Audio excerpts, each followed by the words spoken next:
YouTube நேயர்கள் அனைவருக்கும் வணக்கம்.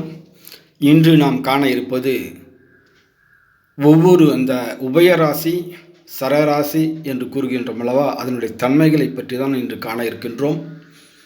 இந்த பதிவினை கடைசி வரை பாருங்கள். அப்பொழுதுதான் உங்களுக்கு இதில் கூறப்பட்டுள்ள சூட்சமான விஷயங்கள், எனக்கு தெரிந்த பல விஷயங்களை இந்த காணொளி வாயிலாக உங்களுக்கு சொல்லித்தர கடமைப்பட்டுள்ளேன். எனவே இந்த பதிவினை கடைசி வரை பாருங்கள்.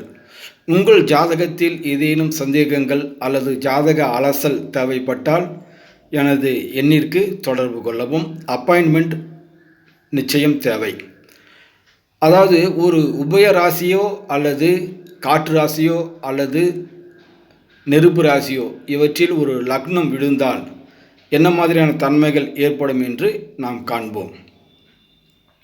லக்ன புத்திநாதன் அல்லது நின்ற நட்சத்திரம் சரராசியில் இருந்தால் சுய முயற்சியில் அபிவிருத்தி செய்தல், சிந்தித்து கொண்டே இருத்தல். அதாவது அந்த நபரானது சரராசி என்றால் தன்னுடைய எந்த ஒரு காரியத்தையும் சுய முயற்சியோடு செய்யக்கூடிய ஒரு நபராக இருப்பார்.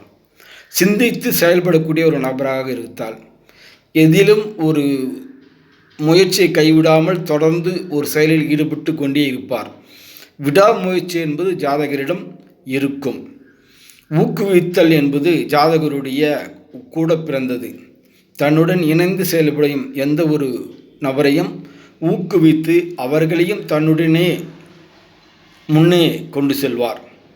தூது செல்லக்கூடியவர். ஏனென்றால் தன் கூட ஒருத்தரை சேர்த்து கொண்டு அலைவர் அல்லவா. எனவே தன்னோடு இருப்பவர்களுக்கு நன்மை செய்ய வேண்டும் என்ற எண்ணம் என்பது இந்த சரராசியில் பிறந்தவர்களுக்கு இயல்பாக இருக்கும்.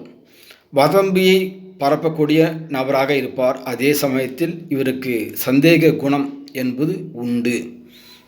லக்ன புத்திநாதன் அல்லது நின்ற நட்சத்திரம் ஸ்திர ராசியில் விழுந்தால் இவர் எதிலும் ஒரு நிலைத்த தன்மை மிக்கவராக இருப்பார். உறுதியான நபராக இருப்பார். திடமான முடிவுகளை எடுக்கக்கூடிய ஒரு நபராக அந்த ஜாதகர் இருப்பார் என்பதை நாம் நினைவில் கொள்ள வேண்டும். எந்த ஒரு முடிவினையும் ஆய்ந்து சிந்தித்து எடுக்கக்கூடிய திறனுடைய மனிதராக இருப்பார்.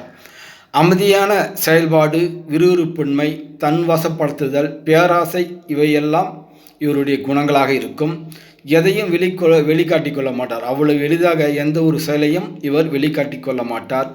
கிரிமினல் சிந்தனை என்பது இருக்கும். ஸ்திரராசி அல்லவா, எனவே கிரிமினல் சிந்தனை என்பது இருக்கும். எதையும் உடனே நம்ப மாட்டார். தன்னை நாடி ஒருவரிடம் நட்பு கொள்ளக்கூடிய ஒரு நபராக இருப்பார். ஆனால் ஸ்திரராசிக்காரர்கள் நட்பை விரும்பி தேடி செல்ல மாட்டார்கள். வந்த நட்பை உதாசீனப்படுத்தவும் மாட்டார்கள். லக்ன புத்திநாதன் அல்லது நின்ற நட்சத்திரம் உபய ராசியில் இருந்தால் எதிலும் ஒரு நிலையில்லாத தன்மை என்ன இருக்கும். ஏனென்றால் உபய ராசி என்பது ஒரு இடத்தில் நில்லாத ஒரு தன்மையினை குறிக்கின்றது. எனவே இவர் இரட்டை குணம் கொண்டவராக இருக்கக்கூடிய ஒரு நபராக இருப்பார். சுய சிந்தனை என்பது இவர்களுக்கு இருக்காது. அதாவது எடுப்பர் கைப்பிள்ளை என்று சொல்வார்களோ அவர்கள் தான் இந்த உபயராசியில் வரக்கூடியவர்கள். எதையும் ஒரு முறைக்கு 2 முறை செய்வார்கள். ஏனென்றால் செய்யக்கூடிய விஷயங்கள் என்பது இவர்களுக்கு அந்த அளவிற்கு ஒரு புத்தி என்பது இருக்காது.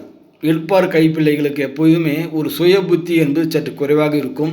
எனவே ஒரு முறை செய்து முடிக்க வேண்டி பல முறை செய்யக்கூடிய ஒரு நபராக இருப்பவர்கள்.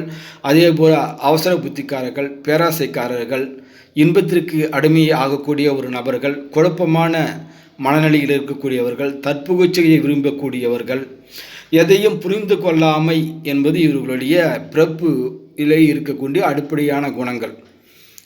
வாத்தியார் இவர்களைத்தான் அதிகமாக திட்டுவார், படி படி படி என்று. அதே போல் நம்பிக்கையற்ற செயல்களில் சந்தேக புத்தி என்பது இவர்களுக்கு இருக்கும். ஒரு இடத்தில் நிலையாக இருக்காமல் சுழன்று கொண்டே இருப்பார்கள். அங்குமிங்கும் இவர்கள் ஓடிக்கொண்டே இருப்பார்கள் என்பதை நாம் பார்த்தோம். அடுத்து நெருப்பு ராசி, பூமி ராசி என்று சொல்லலாமா, அதையெல்லாம் நாம் அடுத்து வரக்கூடிய வீடியோவில் பார்ப்போம். நன்றி, வணக்கம்.